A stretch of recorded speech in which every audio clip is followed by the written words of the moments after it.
This is Real Estate Rookie episode 378. What do you want your life to look like? Today, we are going to discuss that feeling of realizing you want your life to look different and making that transition through real estate. My name is Ashley Kerr, and I am here with my co-host, Tony J. Robinson. And welcome to the Real Estate Rookie podcast, where every week, 3 times a week, we bring you the inspiration, motivation, and stories you need to hear to kickstart your investing journey. And today, we're here with Dave Williams out of the Denver area. Now, Dave and his wife, they were traveling physical therapists who soon realized that they wouldn't be able to live the life they wanted by only relying on their W-2s. And through creative use of HELOCs, house hacking, and doing value add, basically like live-in flips in their primary residences, they've paid off $100,000 in debt, and they're living life on their terms with, get this, only 3 properties. Now, Dave is also a real estate agent, and he'll share some tips that he's learned through DIY and what really moves the needle for renovations, and what to do when your property is flooded 3 times. So Dave, super excited to have you on the Rookie Podcast today. Welcome in, brother. Hey, thank you so much. I'm super grateful to be here and excited for our conversation. Dave, we originally met actually, I think over a cold beer inside of Tyler and Zosha Madden's house at a meetup they hosted. So love that we actually get to dive into your story here on the Rookie Podcast for everyone, man. Yeah, man, I think all good relationships start over a cold beer at someone's house or an establishment. So I'm glad to continue the conversation here. Dave, before you were smooching elbows with Tony at fancy galas at the Madden's house, what was life like for you before? Yeah. So I started my career as a physical therapist, met my wife at physical therapy school at Duke. Got out of school and this is what we're going to do. We were travel physical therapists for 2 years, bouncing all over the country, having a great time. When we got married, we decided, okay, next step in adulthood is that we can't keep traveling. So we moved to Denver, took full-time W-2 jobs as home health physical therapists. I did that for about 6 years, my wife for about 7 years. Somewhere around that 5-year mark, we started to really question, is this going to be the tool to create the life that we really want to create? So looking forward now, what has changed since that point in time? Oh man, everything. We were both hustling, working a lot of hours. But as a physical therapist, there's so many benefits and things that I loved about being a physical therapist. However, it became very capped from a financial standpoint as well as a career growth standpoint. So we started to really, look at what do we want life to really look like. And we read the 5 love languages, and we had the hardest time really figuring out what our love languages were. We went camping one weekend and it just became so apparent. It was just quality time together. And we knew that busting our butts doing physical therapy for the next 30, 40 years didn't allow us to have that quality time together. So then we really started to search what other options and tools are out there to help us get to that life that when we wake up every day, we get to choose how we spend our time. And Dave, looking at your bigger picture now, maybe lay the foundation for us. What is your real estate portfolio? What does your life look like today? Yeah, so we own 2 investment properties. We recently sold a primary property that we lived in to help pay off a bunch of student debt. I went to Duke, a private school, which is a tremendous amount of money. So we've been able to use real estate to, one, we take the cash flow from the properties that we use now. That's helped my wife and to stay home with our 1-year-old child. And so we've been able to create time in that way. We sold that property to pay off the debt. And so we hold 2. We keep them as long-term rentals here in the Denver market. And then we're still in the process of we buy them as a primary, live in them, and then eventually move out and hold them as rentals. So the current house we're in now, we'll go ahead and do that at least one more time before our kid gets to kind of school age and we have to start thinking about, settling into a longer term place to live. So what was that shift like going from working a ton of hours, both of you, to kind of decreasing that? And what I always think of for, somebody who physical therapy, you have to go to school for quite a while to actually get that degree, correct? Was there any kind of hesitation as to this is what I worked so hard for, was this career? How was that transition into, I'm going to end up doing something that honestly you don't even need a degree for, and let alone an expensive degree for? Yeah, great question. I think It all kind of came step by step. So originally it was digging in and to bigger pockets, listen to a ton of bigger pockets, and that really showed that real estate was the tool that was going to help us to get to the life that we wanted to live from an investment standpoint. And then as I became passionate about real estate, it was time, that correlated with getting burnt out doing physical therapy. And so that's when we kind of made that decision. I'm going to look at changing careers to become a real estate agent as well.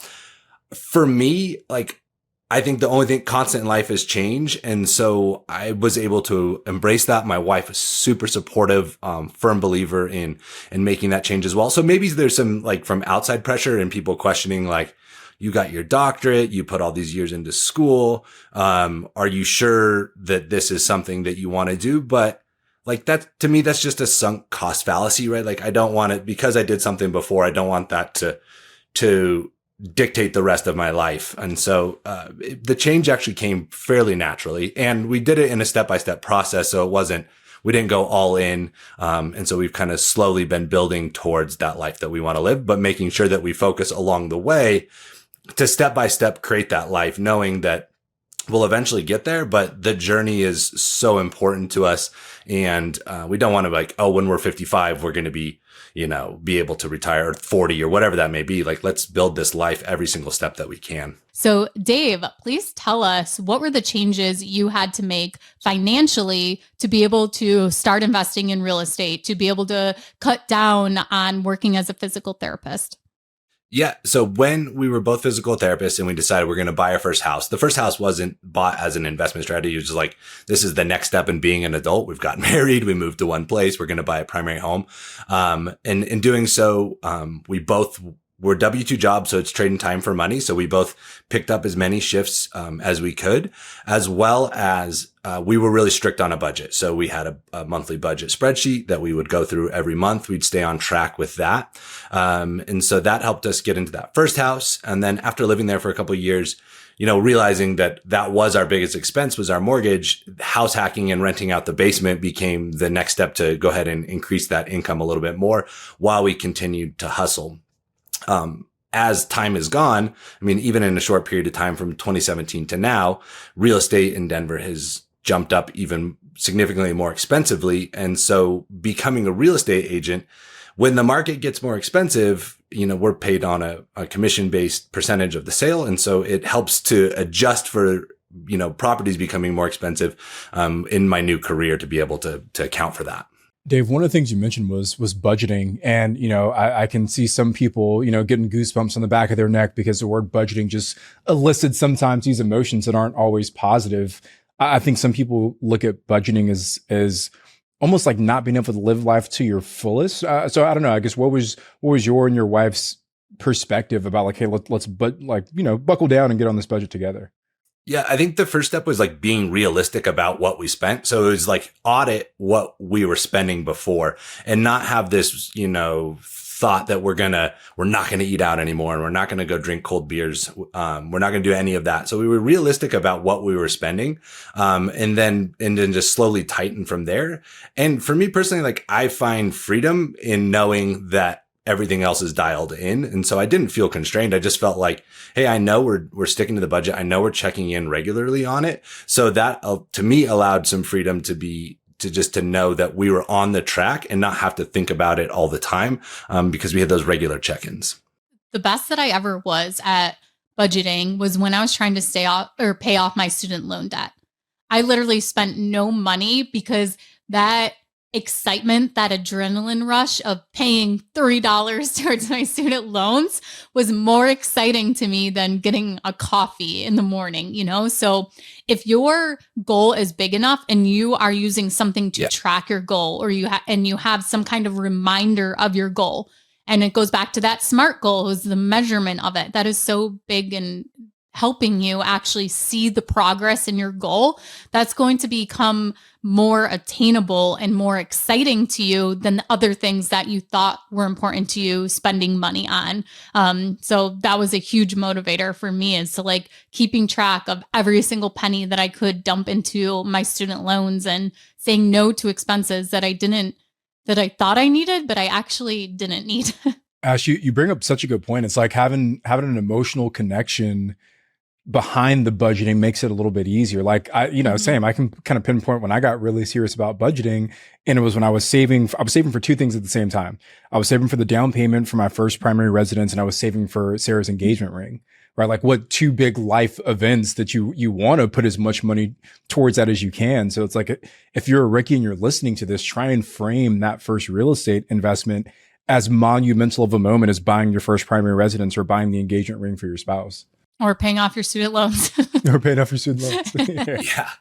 We were so aligned on our why, and our why was so powerful. And we knew that every time that we could purchase another property, that pushed us so much closer to getting to that goal. Then it really wasn't a challenge for us. It was just something that was like, we knew this is what we needed to do. We knew what the numbers needed to be. And so we were able to just, make it happen. I am so motivated off of like an accomplishment, or if I don't have a goal set, I will literally just like spend money on a trip with the kids because it's something to look forward to, because I don't have a goal set, and then it's just spending frivolous money to go on this trip with the kids, which is great. It's an experience and they look forward to it and we enjoy it. But that money could also be saved to, something else to accomplish. And I've realized that about myself over the years, is that if I don't have a goal, there's no budgeting, and not even budgeting, but there's no tracking of my money, because I have no motivation to that extra money, what to actually put it towards. Dave, I want to dig a little bit into the market that you're working in, because everyone's got a different perspective when it comes to markets and where you invest. I'm in a somewhat expensive market, being in Southern California, outside of Los Angeles. Ash is in a maybe less expensive market, outside of Buffalo, New York. So it's like there's different perspectives on how do you choose your city. Now you're in Denver, which is grown to be one of the more expensive markets there are to invest into. So I guess what did you see in Denver that made you confident to invest in that market, as opposed to maybe doing some long distance real estate investing in the Midwest? Yeah, I think for one, like just being here, I know the market. Two, it's such a desirable place to live. There's 300 days of sunshine, a diverse, robust economy. The lifestyle is something that attracts a ton of people. Like if you don't want to live on the coast, then Denver quickly becomes the next place.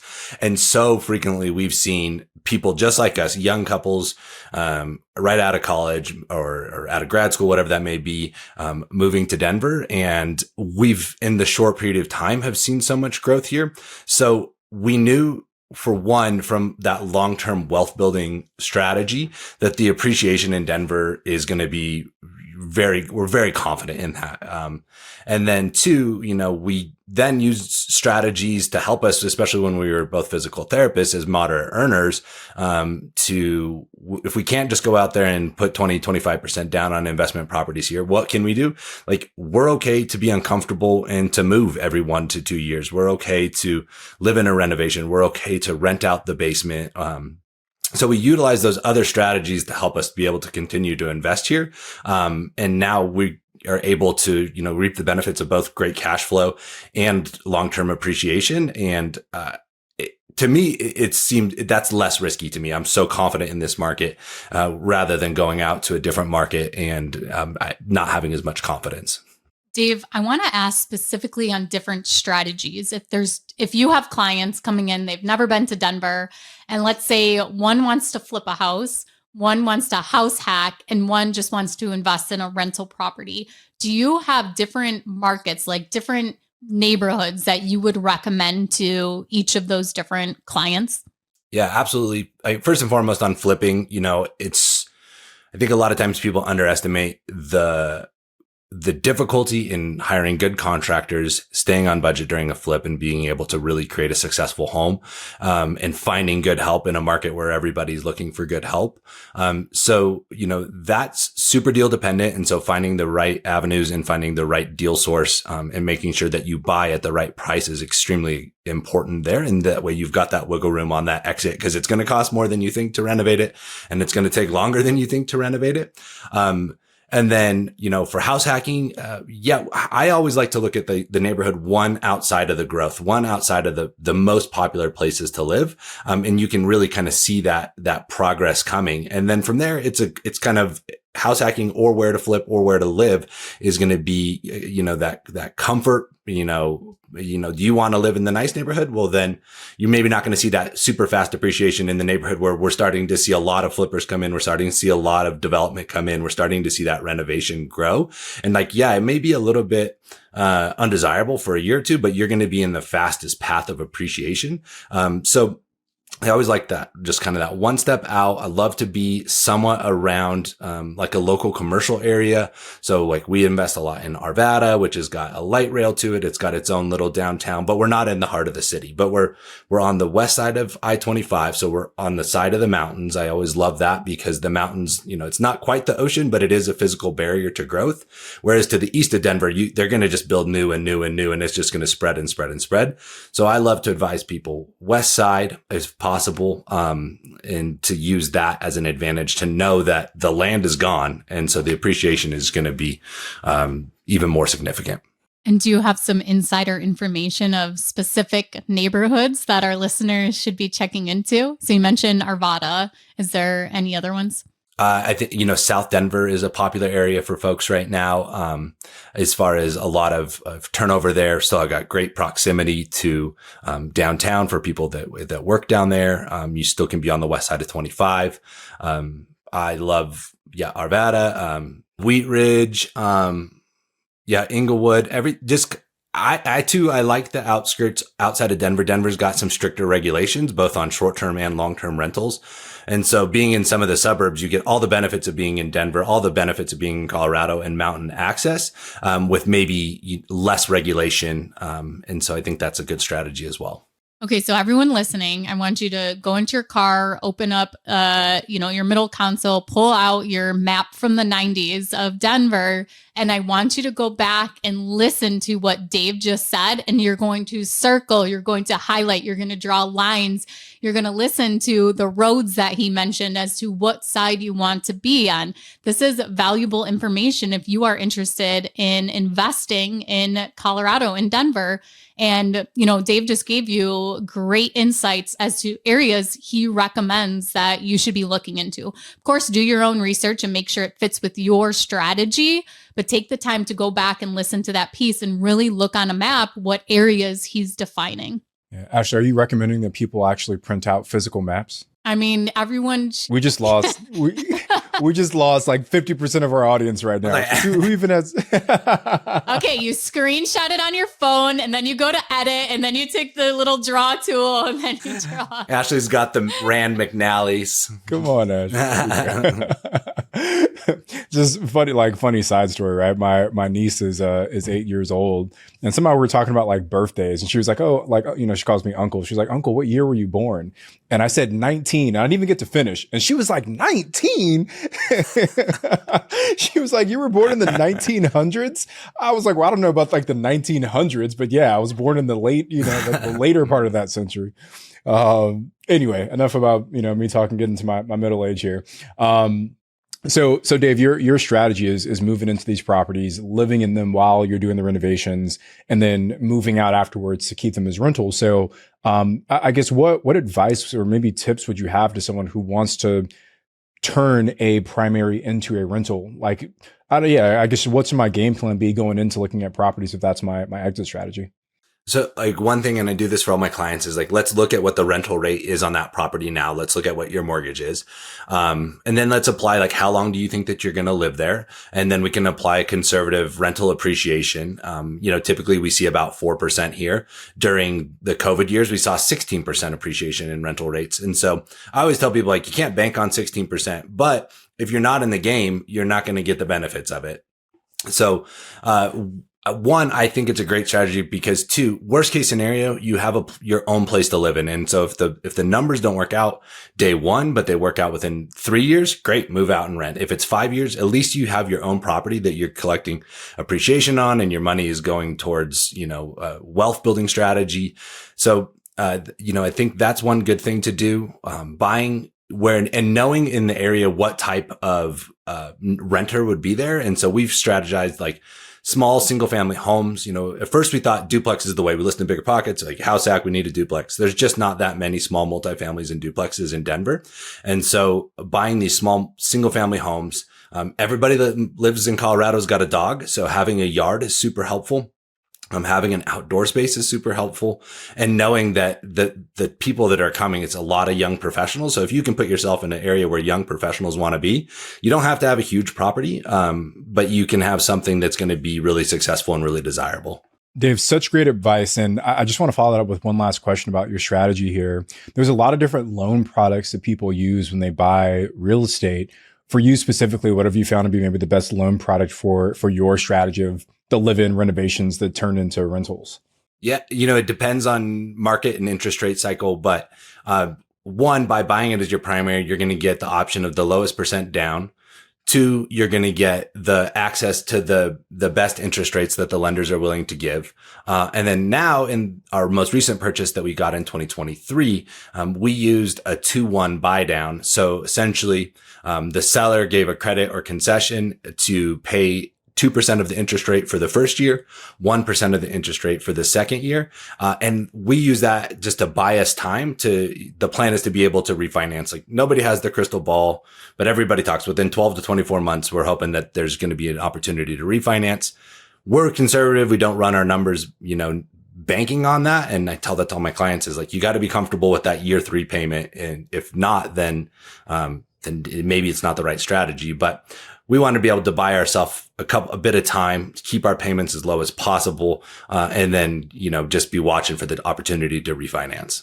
And Dave, just to clarify, when you say 2-1 buy down, so if I'm understanding you correctly, because I just want to make sure we explain this for our Ricky audience, say that the interest rates today are, 6%, right? Just a flat number.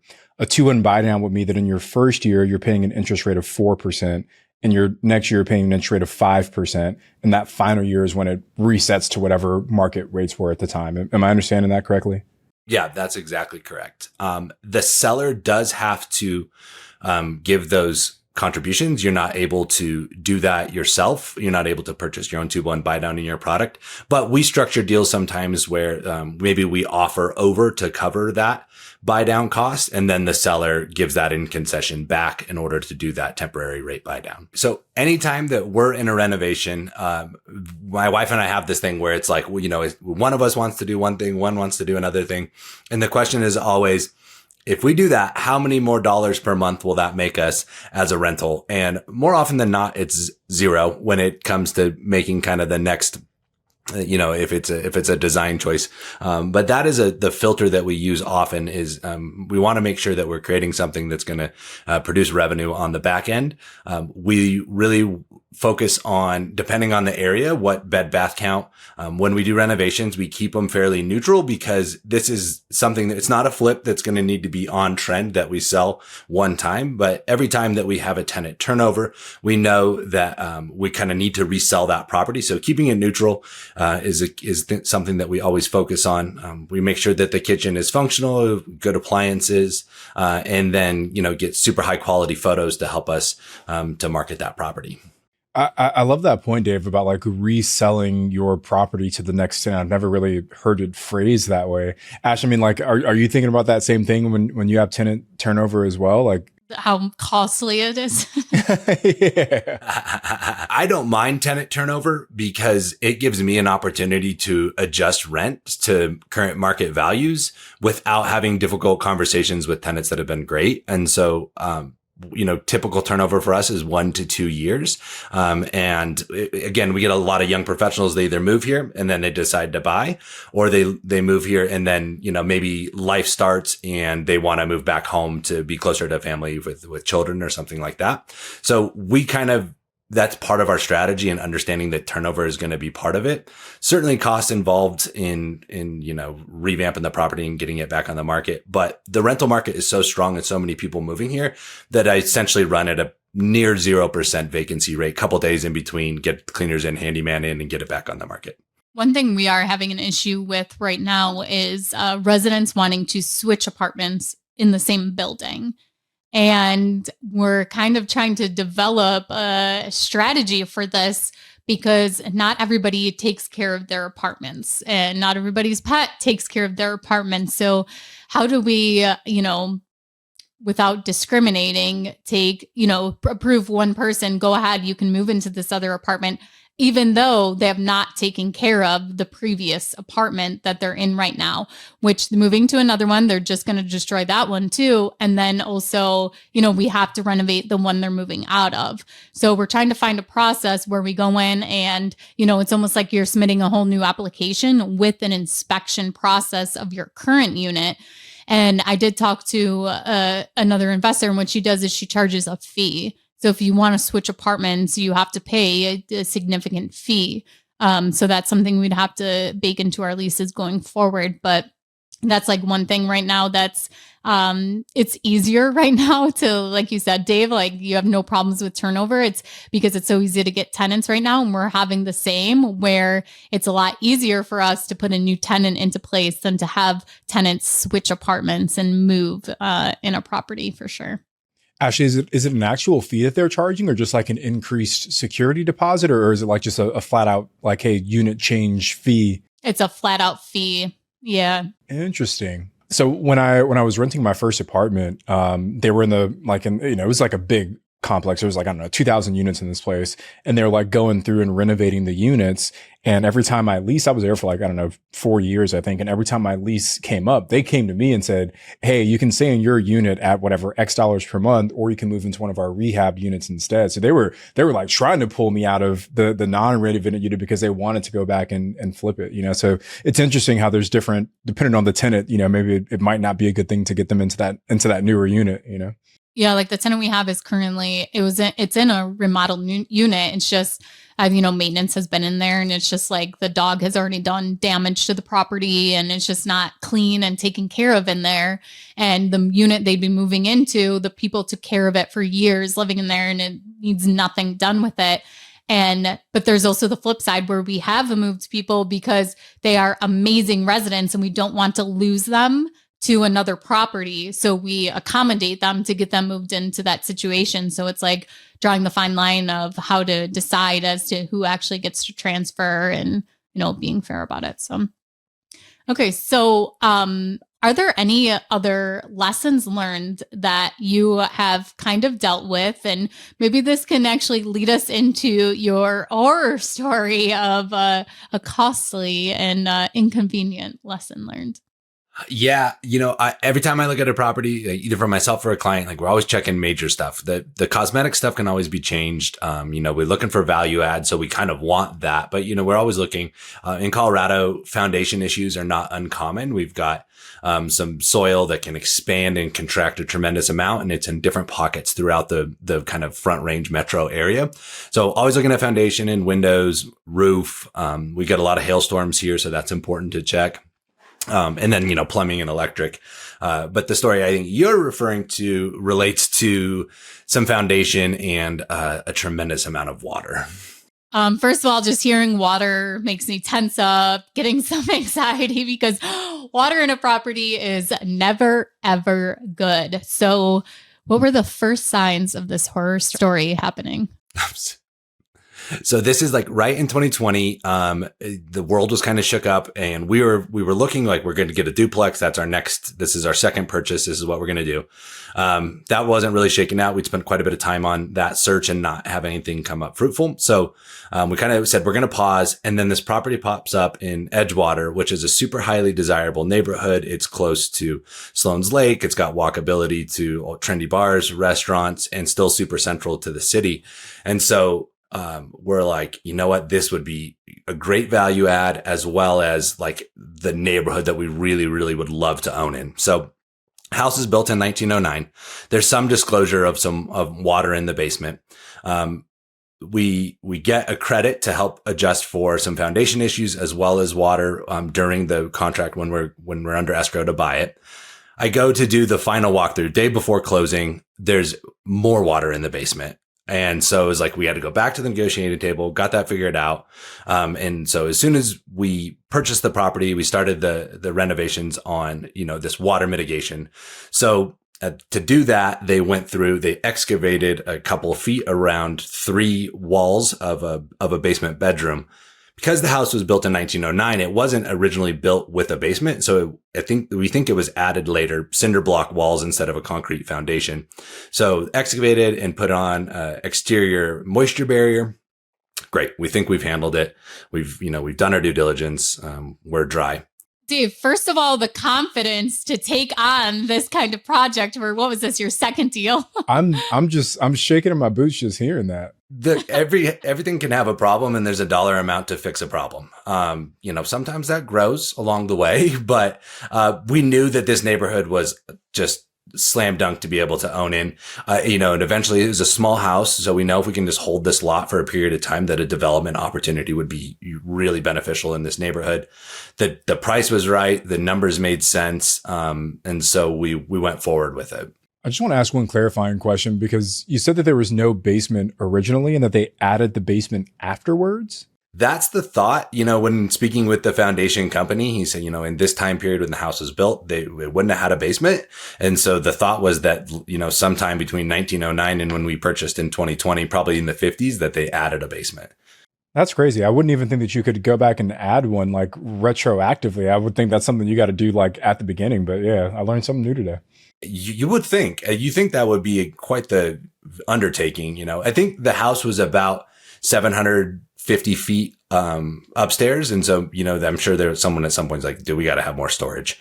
So added the basement. I think one good thing to remember, like in a lot of basements, is like, depending on the age that they're built, even if it was built originally with the house, they weren't necessarily designed to be habitable. They were designed for storage. And so when going to do a basement renovation, it's something you got to think about, especially with moisture. So after you've completed this whole new foundation on the property, everything is wonderful, great. This is your best property, no more problems? Well, before we even get there, during the foundation work, the guys are there on a Sunday and they're excavating, and the area that they're excavating is where the water main comes into the house.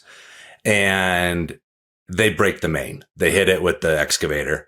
And so now we've got this trench around the house that's filling like a moat. The water is coming at such high pressure because it's the main into the house. It's Sunday in the tiny town of Edgewater.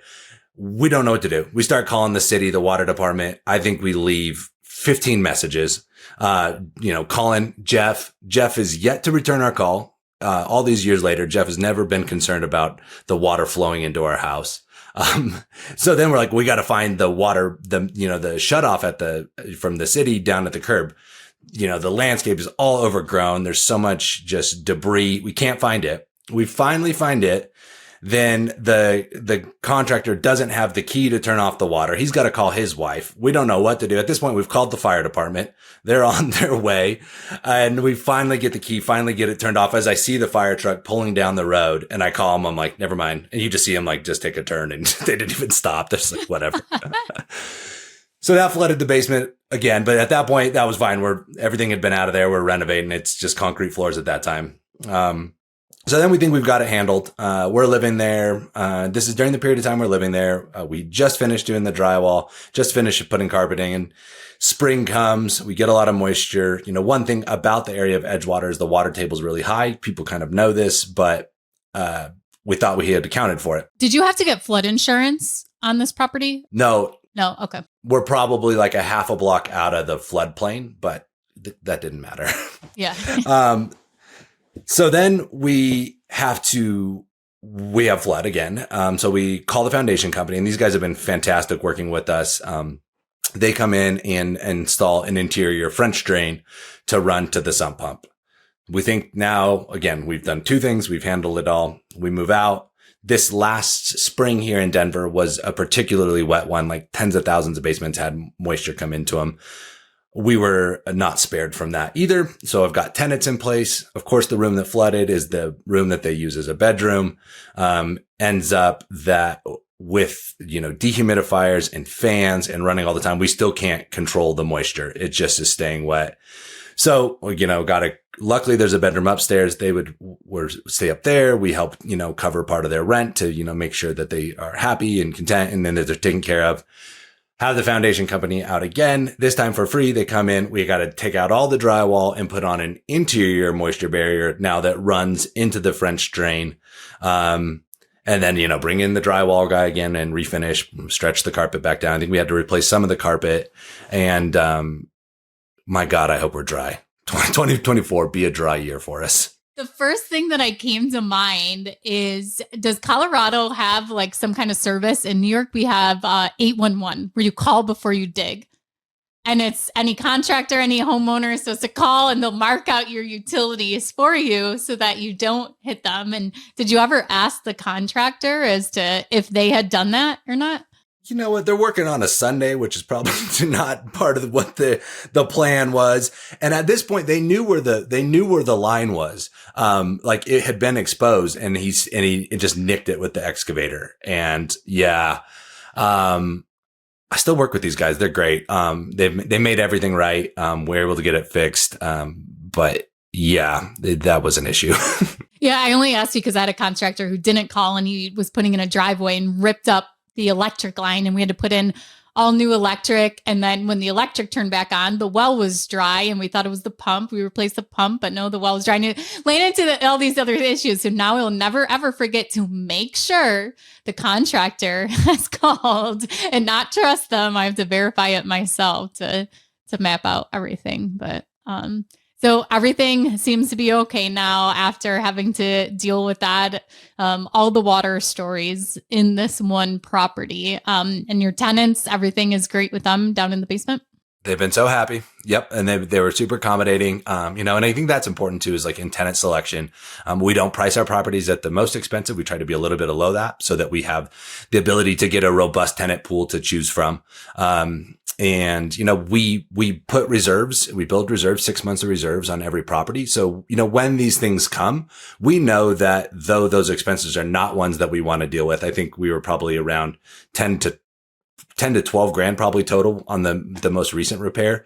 And, that hurts, but we're still winning. We're still cash flowing positively every month. We're still in a super highly appreciating neighborhood. And so, it's just kind of the bumps in the road, but building in those safety nets have been super helpful. So it wasn't like we came out of our own personal income to have to go and address these issues. We were able to have the property go and handle it itself. So Dave, seems like you learned a lot from this this flooding issue that you had here. I guess looking back now and maybe as you focus on your future projects, are there any projects or renovation type things that you look to avoid now? Or does this give you maybe more confidence to take on another potential flooding foundation issue? Yeah, I mean, for me, a lot of times, like someone else's problem is my opportunity. Because we've been through this, because we've seen this, I'm better at advising clients that are less risk tolerant. Like, hey, let's really be concerned about moisture. Let's really be concerned about foundation because these can be some of the, I always focus on what's the highest dollar things that you got to be worried about. But no, if anything else, like would I buy a house with a cinder block basement in Edgewater again? Maybe not. but other than that, just the confidence to know that, if the numbers work and you can build in those reserves, then you can handle those problems. Then, that could be a real opportunity that other people are not going to see as an opportunity. Dave, as we wrap up here, can you kind of give us the final number? What are you currently cash flowing off of your properties? So we cash flow right between $1,900 and $2,000 a month. We've built those reserves, and now we use those funds to help my wife leave her W-2 job, and so she's able to stay home with our kid, and also now when I'm not working, then we get to be together. So we're using that cash flow now. I think we're probably valued at about $1.7 million between the three properties in assets under management, and just kind of steadily growing and building that life step by step as we go. Dave, congratulations. And thank you so much for taking the time today to share your experience and your journey with the Rookie listeners. If you want to find out more information about Dave, we will link his information in the show notes. You can also find where you can find me and Tony on social media in the show notes. So Dave, thank you once again for joining us. All right. Thank you guys. Super appreciate it. If you love this episode, please give us the thumbs up if you're watching on YouTube or follow us on any podcast platform you're listening on. Thank you guys so much, and we'll see you next time.